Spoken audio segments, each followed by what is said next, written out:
Lately, the internet's been going wild. Every media outlet is talking about it.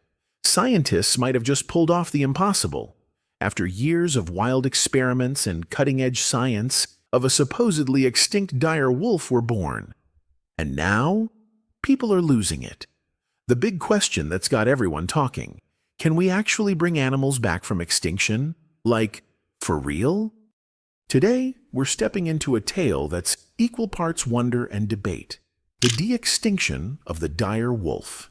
It's a story of ambition, discovery, and a question that lingers.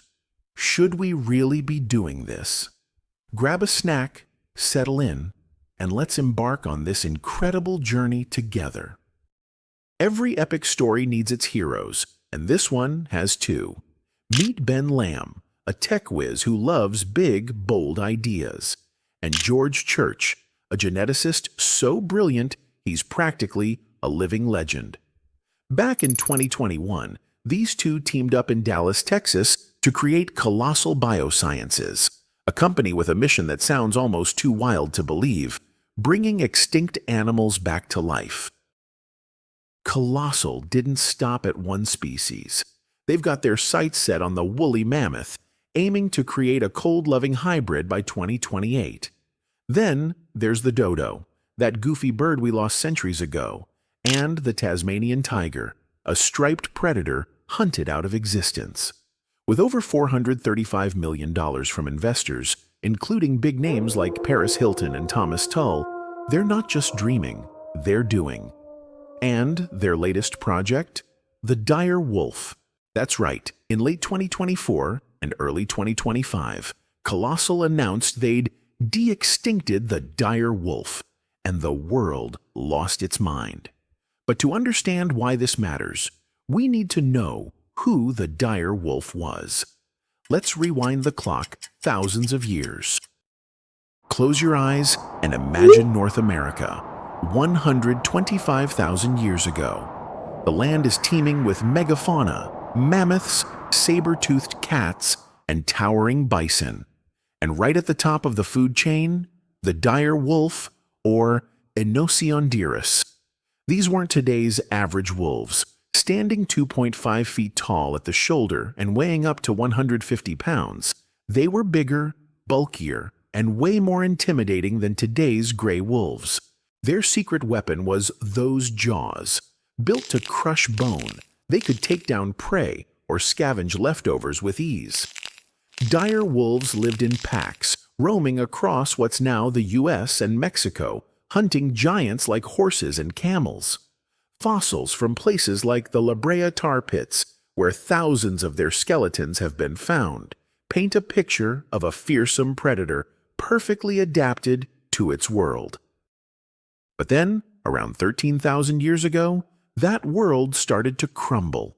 The Ice Age ended, the climate warmed, and big prey began to disappear. Add in humans, hunting the same animals and spreading across the continent, and the dire wolf didn't stand a chance. By 9,500 years ago, they were gone, leaving behind only bones and a legacy. Until science decided to step in. So, the dire wolf was a prehistoric rock star. But how do you bring something like that back after all this time? It's not like we've got a time machine, though that'd be pretty cool. No, this is about DNA, some seriously clever tech, and a whole lot of determination. Let's break it down. Here's where things get mind-blowing.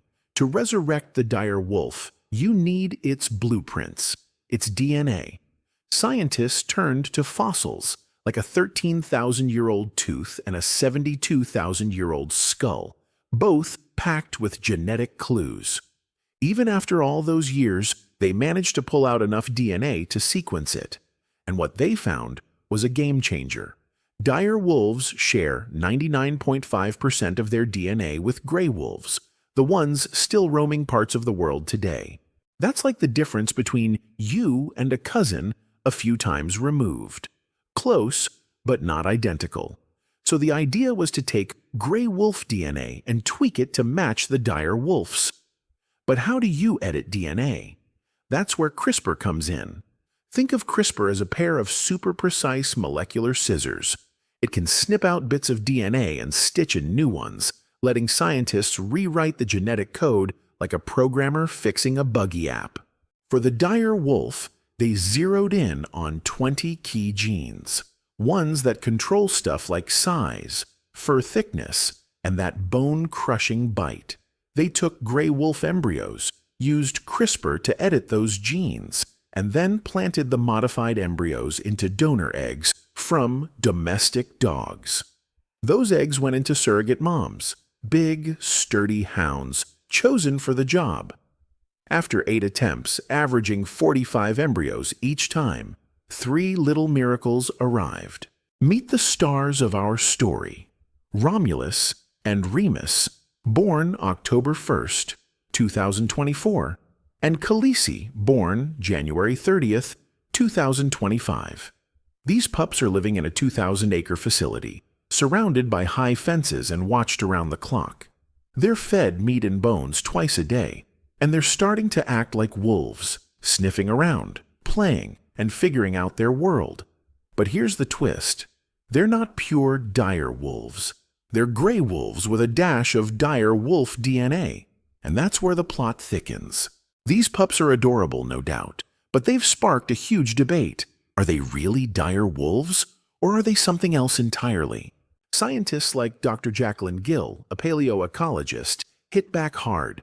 She said, "This isn't de-extinction, it's genetic engineering." And she's got a point.